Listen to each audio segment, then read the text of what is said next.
Guideline 1. Psychologists understand that gender is a non-binary construct that allows for a range of gender identities and that a person's gender identity may not align with sex assigned at birth. That's crazy. I didn't know that. That is crazy.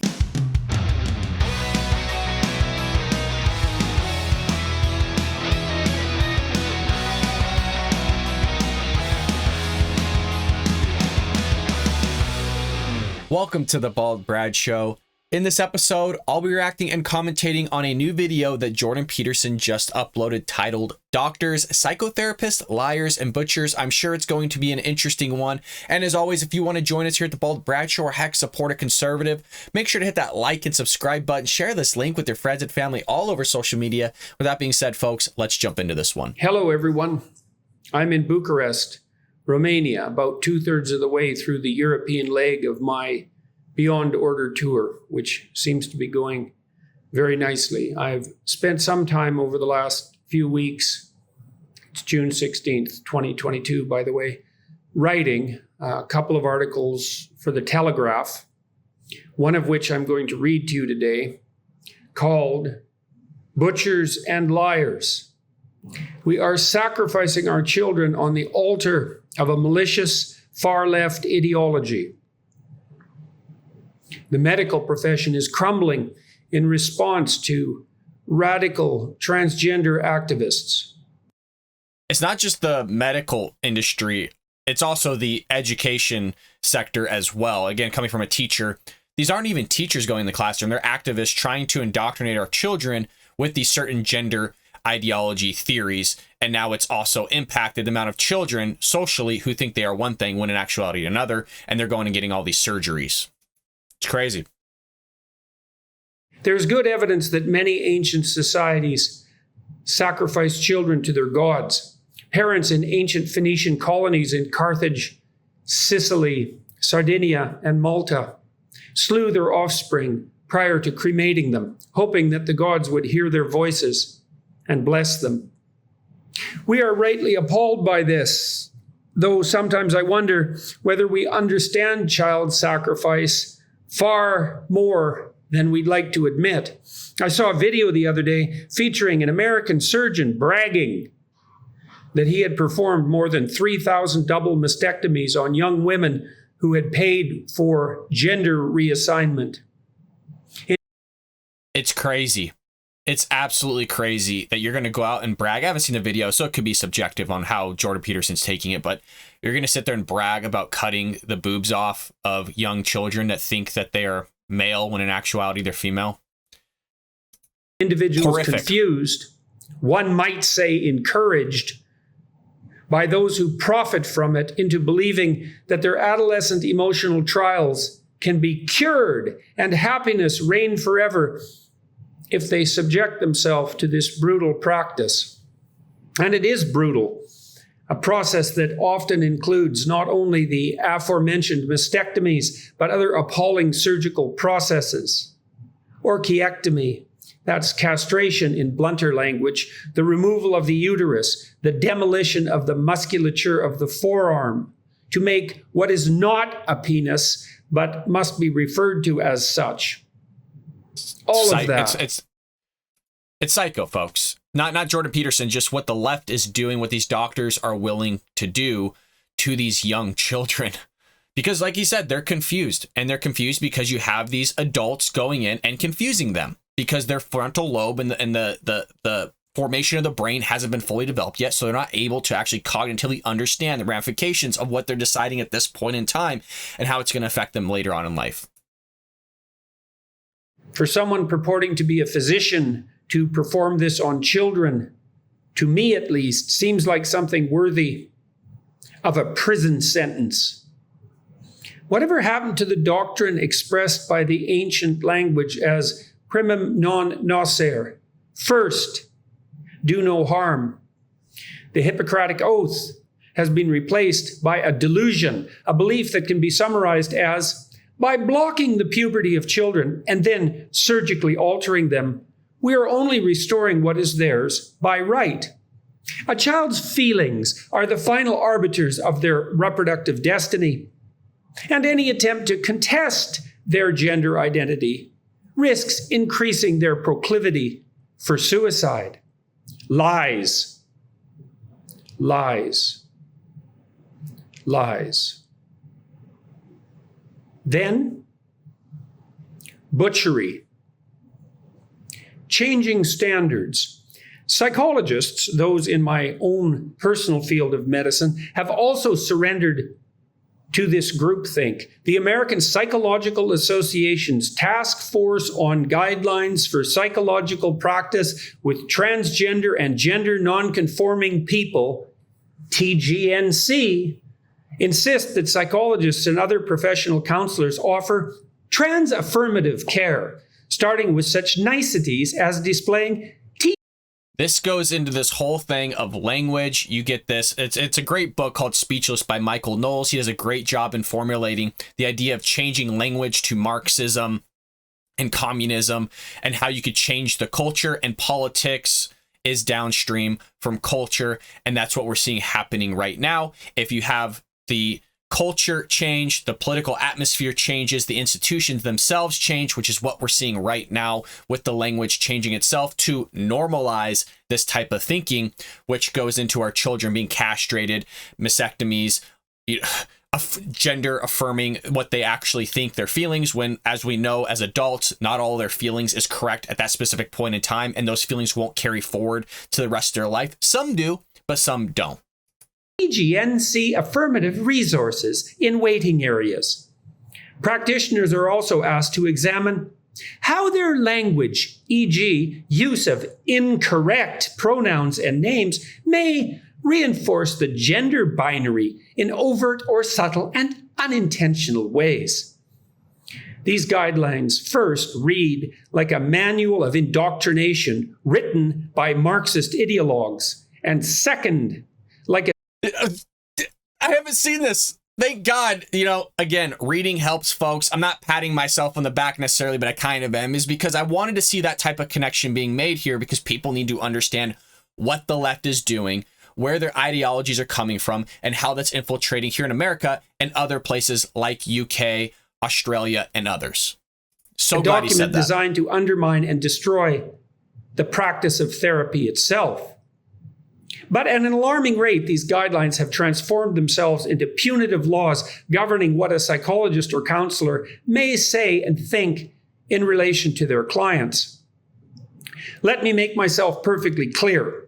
Speaking as a professional, whether in America, Britain, or anywhere, it is not the place of a therapist to affirm or, conversely, to deny the identity of anyone whom they admit into their care. People come to see a therapist often after long and painful deliberation because they are suffering, confused, or both. The job of that therapist is to listen, to question, and to proceed with due caution, neither providing cheap advice and thereby stealing their clients' successes or heaping failure upon them, nor assuming special knowledge of the proper outcome for a given individual. There is simply no way I would ever tell a 15-year-old adolescent that she is absolutely correct if sometimes she feels more masculine than feminine, however that feeling might emerge, and that if she feels that surgery is the answer, then recommend hormones that day. I would instead spend many weeks, even perhaps many months or years, listening to her unwrap her story, using caution as my watchword, and help her to come to some thorough and well-developed understanding of both her autobiographical history and her destiny. That is not affirmation, and neither is it denial. How could I possibly dare to do either when someone has come to me because they are mixed up and desperate, a state of twinned experience indicating a profound confusion about identity itself? Radical. This is the part that the left just doesn't get. And it's always confusing to me, right? And kind of bring it kind of where we are at politically in the United States with the idea of gun laws is at the same time, they don't want an 18-year-old to be able to buy a firearm. They want it to be 21, which, I mean, there's not that much of a difference between 18 and 21, let's be honest.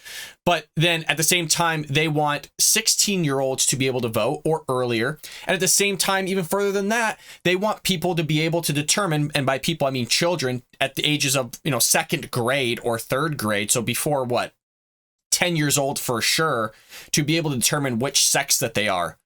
These are the same people that want all these things. They don't want an 18-year-old to have a firearm, but they think that a 16-year-old and lower can not only determine their gender, but also be able to vote. It's just, it's crazy, man. It's all crazy. New guidelines. I am focusing on the American Psychological Association, APA, because it is the body charged with establishing the norms and ideals for clinical practice in the most populous democracy on earth. Principles that will and are spread around the West more broadly, including in Britain. Some of their guidelines are appalling enough to deserve dissection. Guideline 1. Psychologists understand that gender is a non-binary construct that allows for a range of gender identities and that a person's gender identity may not align with sex assigned at birth. That's crazy. I didn't know that. That is crazy. Yeah, I would say it takes a little bit of dissection, and let's have a little conversation about that. I don't understand this radical postmodern definition of gender, one that rests on a person's deeply felt or inherent sense of being one sex over another, regardless of biology. Psychologically, it is indisputably the case that a non-trivial proportion of males have a feminine temperament, which essentially means that they experience higher levels of negative emotion, such as anxiety and the analogs of pain, grief, frustration, disappointment, depression, and are more agreeable, compassionate, polite than typical males. And equally true that a non-trivial proportion of females have a masculine temperament.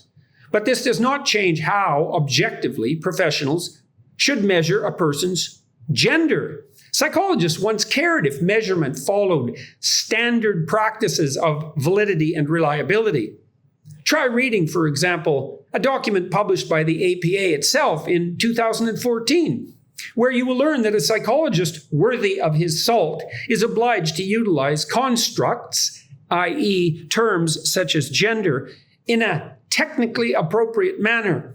This means, at the very least, that fundamental attributes must be measurable and measured properly. But all that goes out the window when we're discussing the magic of gender now, which is entirely subjectively defined, even though that insistence indubitably contravenes the earlier standards. But feelings über alles, folks, and it's no joke, particularly if you're 15 and have undergone surgery that makes you incapable of reproducing, often to foster someone else's sense of moral superiority or sense of self-attributed compassion, a word that increasingly makes me shudder when I encounter it. I love that Jordan is utilizing sex and gender as almost the same terms, but then the left have reformed the structure of what speech was and what the terms are, which is what he just got done describing, to change it into something that was objective but now is subjective. And your feelings, since they are thus subjective, that your feelings are almost in a way objective, and those objective truths in terms have been changed into subjective truths is the truth, and that your truth, the truth, matters, and that should allow a 15-year-old to get these transgender surgeries and all these other things.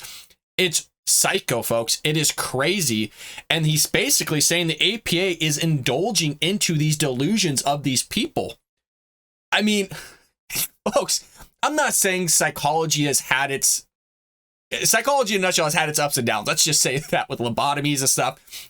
But when they're now forming into the idea or the practice of indulging in people's delusions through that affirmative care, this has gone way too far. And I'm so glad Jordan Peterson is calling him out on it.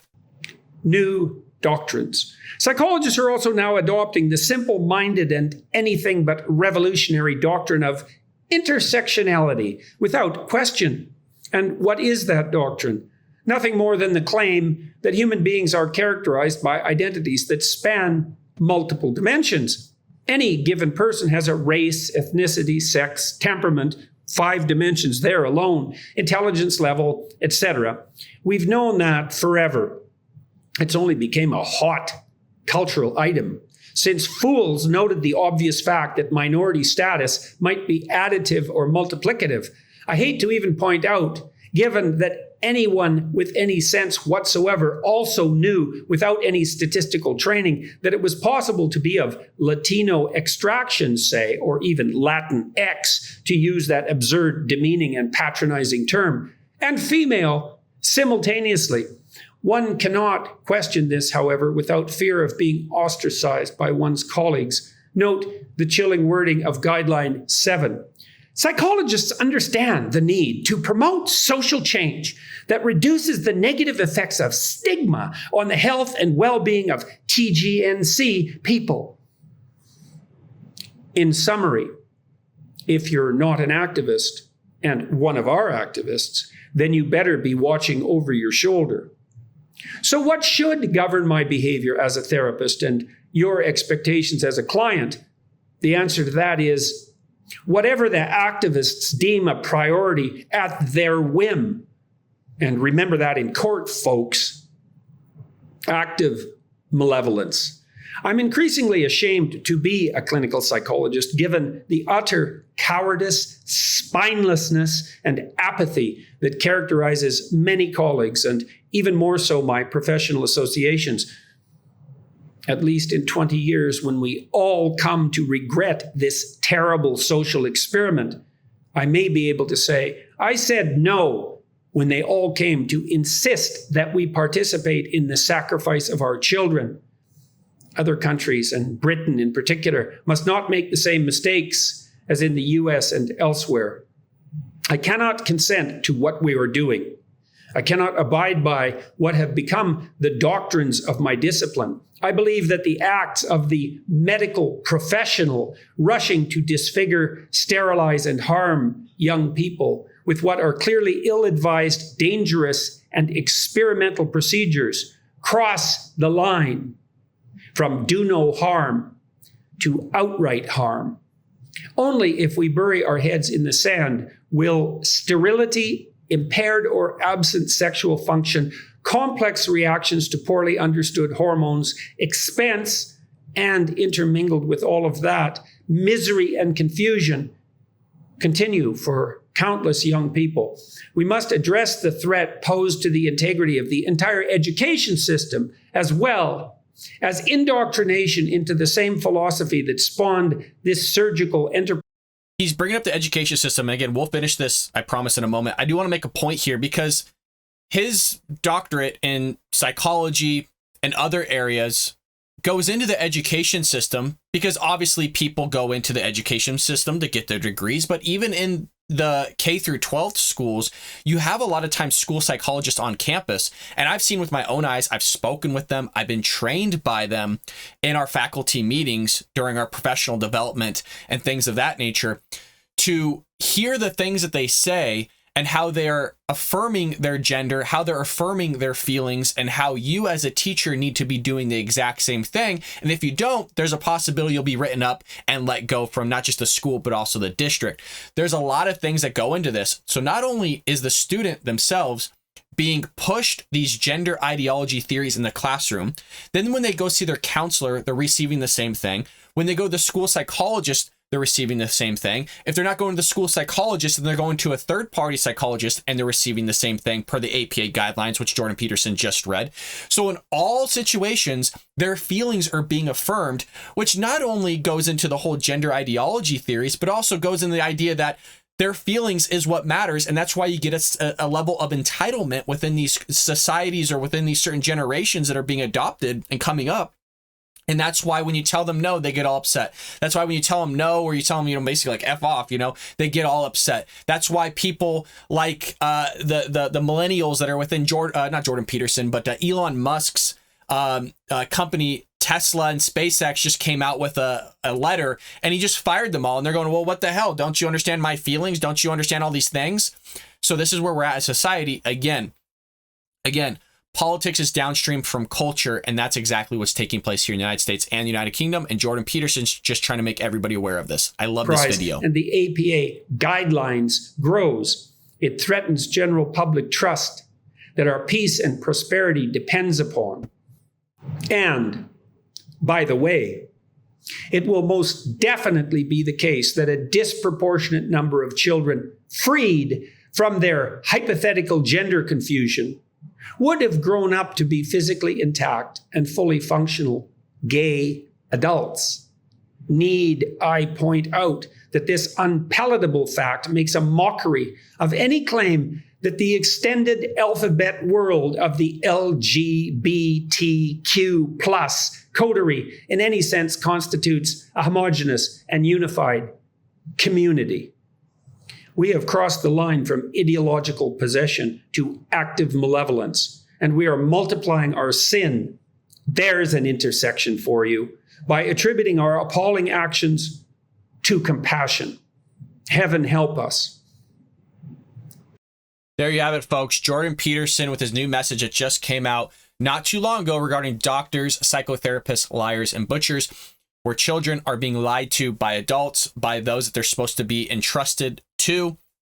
And it's happening not just in the medical field, but also within our school system. Folks, let me know what you think about all this. Let's start a conversation in the comment sections on the APA. Were those guidelines news to you? Because honestly, they were to me. And maybe I need to do more research here on APA, as well as what their guidelines are and what things have changed in terms of the terminology from the past now to the present. As always, if you want to join us here at the Bald Brad Show, make sure to hit that like and subscribe button. And can we just hit the like button for Jordan Peterson doing yeoman's work out there? And as always, I will see you later here on the Bald Brad Show.